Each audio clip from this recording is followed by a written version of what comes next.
વડોદરા શહેર zone 3 police વિભાગ દ્વારા લોન મેળો અને તેરા તુજકો અર્પણ કાર્યક્રમનું આયોજન કરવામાં આવ્યું। વડોદરા શહેર પૂર્વ વિસ્તાર રાધિકા ભવન ખાતે ઝોન 3 પોલીસ ભવન દ્વારા એક વિશિષ્ટ કાર્યક્રમ લોન મેળો તથા તેરા તુજકો અર્પણનું ભવ્ય આયોજન કરવામાં આવ્યું।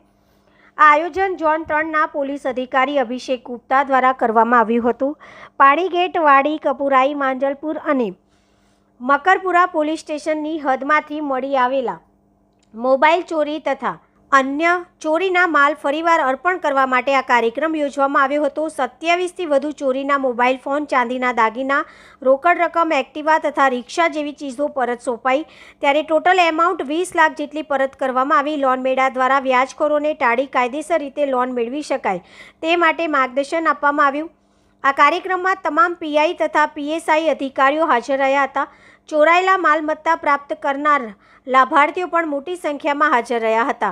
આ કાર્યક્રમથી જાગૃત નાગરિકત્વ, પોલીસ જનસંપર્ક મજબૂર બનાવવો અને લોકોને આર્થિક ભ્રમમાંથી બહાર લાવવાનો હેતુ સ્પષ્ટ રહ્યો છે।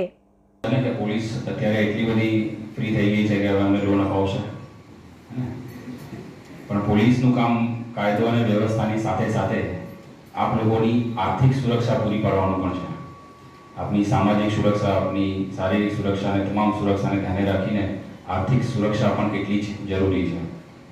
કદાચ આપ લોકોને આ વસ્તુ એટલી ગંભીરતાથી નહીં લઈ શકતા હો અથવા લઈ શકતા હશો, મને ખબર નથી, પરંતુ હું આપ લોકોને વાકેફ કરવા માંગીશ કે આ લોન મેળા આયોજન કરવા પાછળનો હેતુ શું છે। અમારે ઘણી બધી એવી અરજીઓ પણ આવતી હોય છે અને એવા બધા ગુના પણ અમે રજીસ્ટર કરતા હોય છે, જેમાં જલ્દીથી, ઝડપથી પૈસા લેવા માટે, જલ્દીથી લોન લેવા માટે વધુ વ્યાજ દર આપીને જે અસંગઠિત, અનલાયસન્સ, જેની પાસે લાયસન્સ નથી એવા ધારકો પાસેથી, લોન શાર્ક પાસેથી તમે લોકો લોન લો છો, તમે મીન્સ ઇન જનરલ કોઈ પણ પબ્લિક, અને પછી વ્યાજ એટલું ભરી દે કે મોની ન કરતા 4-5 ગણા પૈસા ભરી દીધા હોય। હવે એ એક વિશિયસ સાયકલ બની જાય। દર મહિને એ વ્યાજ જ ભર્યા કરે છે, વ્યાજનું વ્યાજ થયા કરે છે, ચક્રવૃદ્ધિ વ્યાજ ચાલ્યા કરે છે, અને એ ચક્રમાં એટલો ફસાઈ જાય છે આમ આદમી કે પછી એની પાસે યા તો ઘર